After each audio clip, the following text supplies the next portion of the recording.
Esclar, ja hem de passar amb la cosa més important que ha tingut l'esport català, que són els Jocs Olímpics. Els Jocs Olímpics han donat un salt qualitatiu, que hi ha un abans i un després, tot allò que s'explica, i, per tant, ha tingut una importància capital. Va ser un temps difícil perquè, clar, políticament, en aquell moment, per Convergència i Unió, apoyar l'alcalde Maragall, que era d'un altre partit, li donava molta força. I per guanyar les eleccions a l'alcaldia, quan es va presentar Collell i tot plegat, i dintre del partit deien, els dic que això fem bé. I, esclar, a mi que jo necessitava instruccions de president, vaig anar a veure, president, què hem de fer amb això? Jocs Olímpics, però a tope. Perquè, escolta, és més important el país que el partit. I, per tant, ara toca això, a tope. Dic, ja anirem bé, doncs, perquè jo no sabia estar fent oposició amb una cosa tan clara com eren els Jocs Olímpics. No parlaré més de Jocs Olímpics, perquè només fa 20 anys que han passat, la gent gran sembla que en faci pocs, i avui he vist un noi jove de 19 anys i encara no havia nascut, per aquí darrere, i llavors què vols explicar? Però realment els Jocs Olímpics van ser importantíssims. I dels Jocs explicaré una anècdota, només. Una anècdota que per mi, que no l'he explicat mai, potser d'alguna vegada, però no l'he explicat, perquè és molt forta aquesta anècdota. Però avui l'explicaré aquí, perquè, bueno, tots sou amics. I a més, fa referència a això, amb aquests 20 anys. El dia 15 de juliol del 92 hi havia l'acte inaugural a l'estadi dels Jocs, dia 15. Com que ara en parlaran molt perquè fa 20 anys i ja he vist que es belluguen les emissores, les televisions, i en parlaran dels 20 anys dels Jocs. I el dia 14 del 92, que jo era secretari general de l'esport, amb tot l'equip, em truca al migdia en Samaranc i em diu Vilaseca, per telèfon.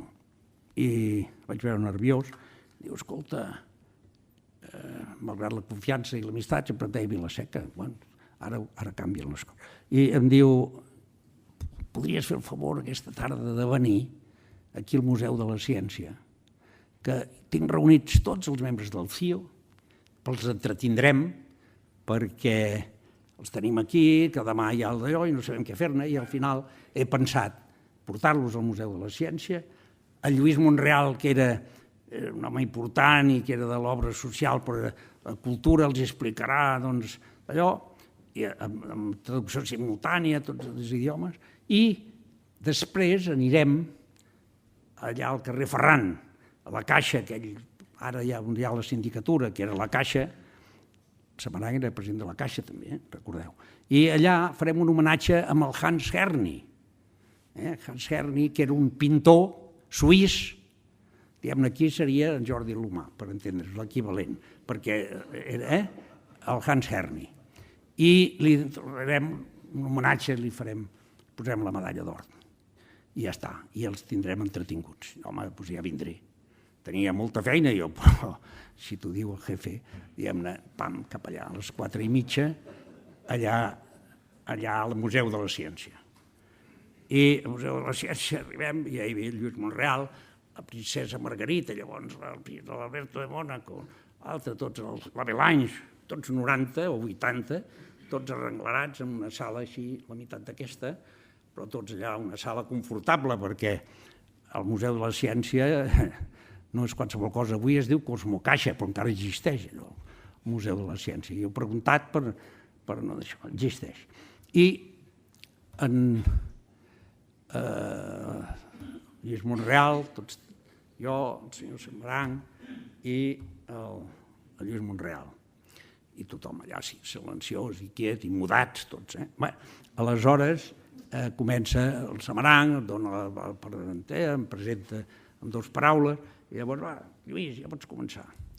I el Lluís Monreal s'aixeca i comença, encara no havia dit 10 paraules, el micro no anava, funcionava. Què és això? No va, i el Samaranc nerviós. Però com és que no va al micro? Al Museu de la Ciència, imagineu-vos. No va al micro.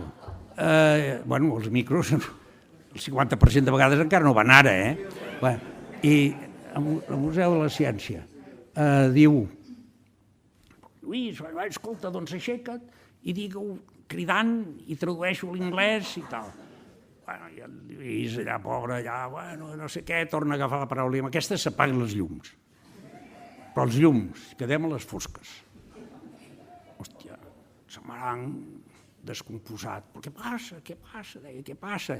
La gent aquella sèria, ningú deia res, I aleshores, però què ha passat? I llavors ve algú i diu, no és nostre, això és una fase que ha tingut allò, que fan unes obres aquí de la carretera, que fan unes obres i, hòstia, escolta, què? Ja venien uns amb espelmes i amb d'allò, amb lots per fer una mica de llum, però allò ja hi havia un cert rumor allà, i esclar, el juliol, sense aire condicionat, perquè s'apaga tot, no van passar ni 5 minuts que allà tothom ja començava a estar incòmode.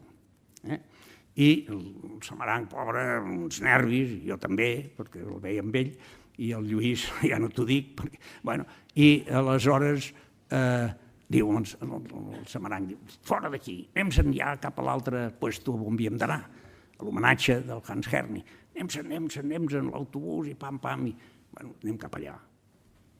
Vam fer bé perquè no sé el que va trigar allà, no m'he entrat, però anem a la plaça, al carrer Ferran, allà pla, i allà ja era diferent, allà ja és un palau allò, i amb una sala i tot, van anar a buscar el Hans Herni, avançant una mica d'allò, i es va presentar el Hans, tenia 80 anys, havia fet 80 anys, tot vestit de vermell, de dalt baix, però bé, es veia d'allò, però no sé per què, potser s'ho fan, no sé si ho sap, però va venir vestit de vermell, però vermell, i venia amb la seva muller, que devia tenir una edat similar, tots dos molt ben arreglats, i eren allà.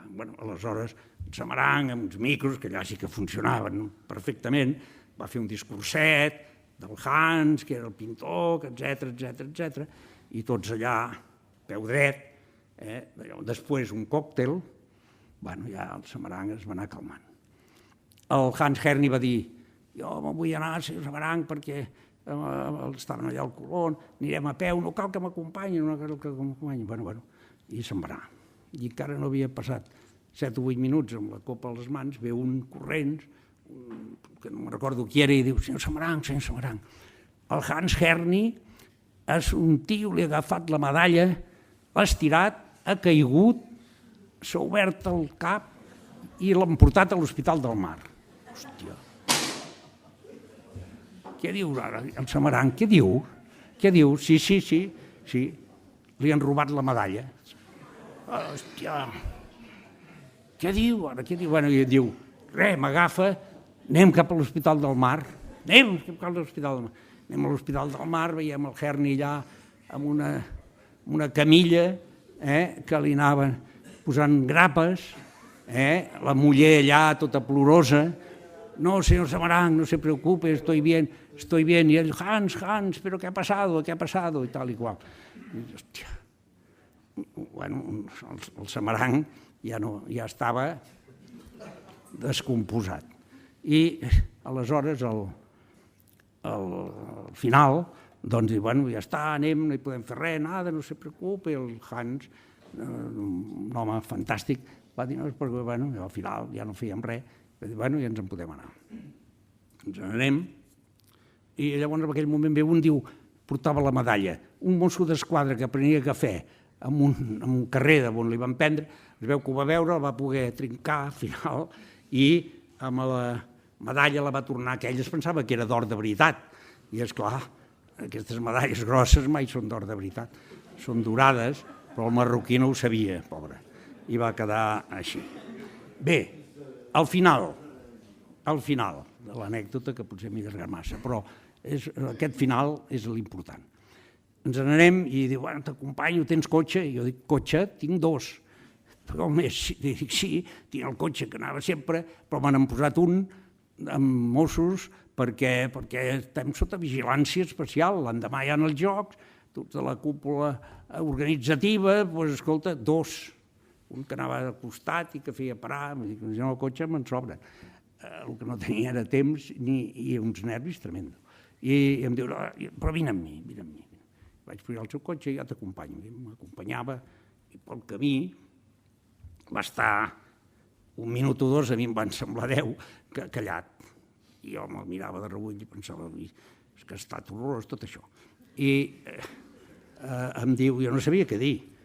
I aleshores, al cap d'un rato, em diu, escolta, Vilaseca, saps què et dic? I m'ho diu amb una veu quasi cavernosa. I dic, què?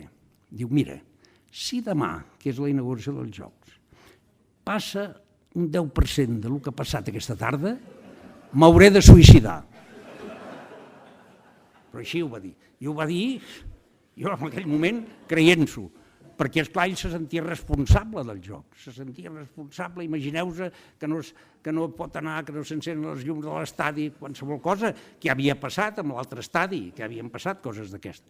I jo vaig pensar, jo pensava entre mi, sí que s'haurà de suïcidar, sí, perquè davant de tot el món, en aquell moment, escolta, bé, em va deixar a casa, l'endemà tot va anar com una seda, va passar res, tots els dies, ni una petita cosa, un 10, cum laude, els millors jocs de la història. I esclar, aleshores penses, escolta, aquella tarda va passar tot allò al Museu de la Ciència, imagina't que estava allà tant, que tenen diners, que no van amb espelmes sempre.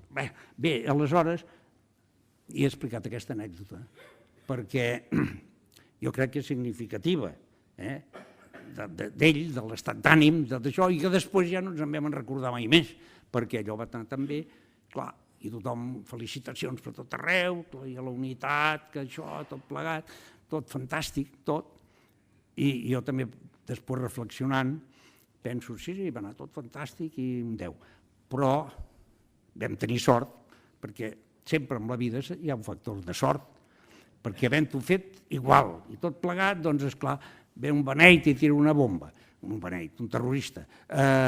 Passa una legionel·la a la Vila Olímpica, que va despassa. Un accident d'un automòbil o d'un autobús que porta els atletes en un lloc. Qualsevol cosa.